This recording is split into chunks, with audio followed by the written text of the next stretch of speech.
మీ business ఏదైనా మీ ఊర్లో promotion చేయాలంటే అది సుమన్ టీవీతోనే సాధ్యం. ఇప్పుడే సంప్రదించండి.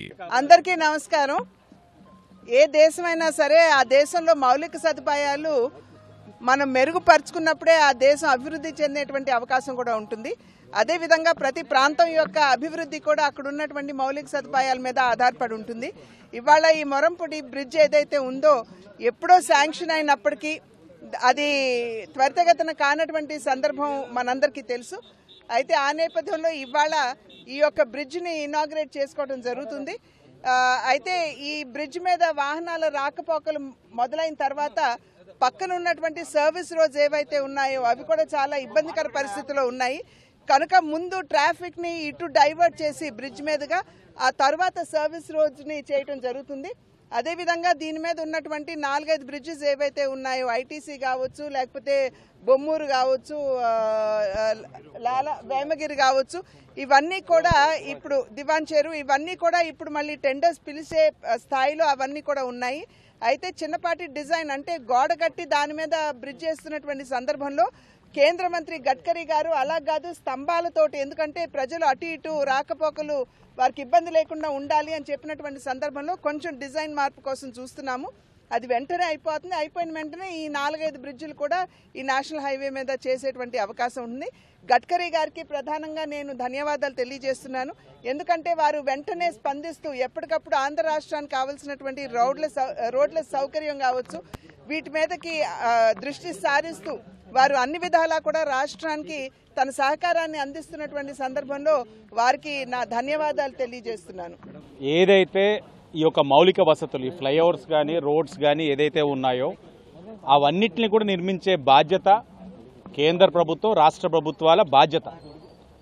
దీంట్లో ప్రజాప్రతినిధి యొక్క పాత్ర వాటిని పర్యవేక్షించి కేంద్రంతో రాష్ట్రంలోని ఏదైతే ఉన్నాయో వాటిని అనుసంధానంగా ముందుకు తీసుకెళ్ళడం.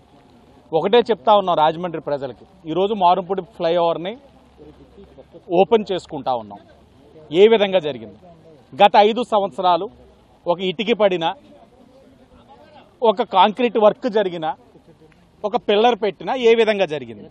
మేము ఆర్భట్టాలకి దూరంగా, పబ్లిసిటీకి దూరంగా ప్రజలకు ఏది మేలు జరుగుతుందో ఆ కార్యక్రమాలు చేసుకుంటూ వెళ్తా ఉన్నాం. దాంట్లో భాగంగానే ఫ్లైఓవర్ అనాలోచనతో, అవగాహన రహిత్యంతో ఏదైతే 4 ఫ్లైఓవర్లు గత 5 సంవత్సరాలు కోల్పోయి ఉన్నామో ఈ రాజమండ్రి పార్లమెంట్ కానీ ఈ చుట్టుపక్కల ప్రజలు కానీ అవన్నీ కూడా గౌరవ ఎంపీ గారు పురంధేశ్వరి గారు వాటిని ఫాలో చేస్తారు.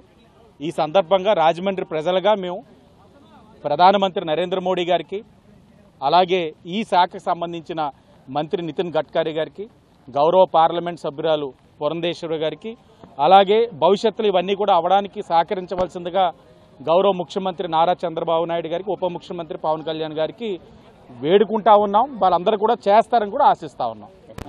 గతంలోనే మురళీమోహన్ గారు ఎంపీగా ఉన్నప్పుడే 14-19 మధ్యనే శాంక్షన్ అయినాయి ఒక ప్రాజెక్టు మొత్తం కూడా.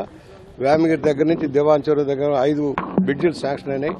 కానీ గత పాలకులు, వైఎస్ఆర్ పార్టీ పాలకులు, ఎంపీ గారి యొక్క అసమర్థ విధానాల వల్ల మొత్తం క్యాన్సిల్ అయిపోయినాయి. మరలా ఇది కొత్తగా శాంక్షన్ చేసుకొని రావాల్సిన పరిస్థితికి వచ్చిందంటే కారణం ఒక ఔటర్ రింగ్ రోడ్డు వంకతోటి దీన్ని ఆపేశారు. ఈ లోపల అనేక మంది మరణించారు. ఇవాళ దీన్ని మేము కూడా డిమాండ్ ఏంటంటే దివాన్ చెరువు దగ్గర నుంచి మొత్తం కూడా సర్వీస్ రోడ్లు, పొట్టిలంక దాకా కూడా సర్వీస్ రోడ్లు ఉండాలి బోత్ సైడ్స్. ఎందుకంటే నగరం అంతా విస్తృతంగా పెరుగుతూ ఉంది ఈ ప్రాంతంలో. ఇవాళ కొత్తగా ట్రాఫిక్ జామ్స్ జరుగుతూ ఉన్నాయి. అలాగే ఈ మోరంపూడి జంక్షన్లో విగ్రహాలన్నీ తొలగించాలి. ఏదైతే ఫ్రీ లెఫ్ట్ విగ్రహాలన్నీ తొలగించి అన్ని క్లారిటీ చేయాల్సిన అవసరం ఉంది. ఒకటే మౌలిక వసతుల్లో భాగంగానే ఇవాళ రాజమండ్రిలో గ్యామన్ బ్రిడ్జి దగ్గర నుంచి కూడా ట్రాఫిక్ని డైవర్ట్ చేయాల్సిన పరిస్థితి వస్తూ ఉంది. అలాగే కొత్తగా రాబోయే రోజుల్లో మరో రైల్వే బ్రిడ్జితో పాటు మరో రోడ్డు బ్రిడ్జి కూడా అవసరమయ్యే పరిస్థితి వస్తుంది. దాని మీద కూడా విచారణ చేయాలని మేము కోరుతా ఉన్నాం.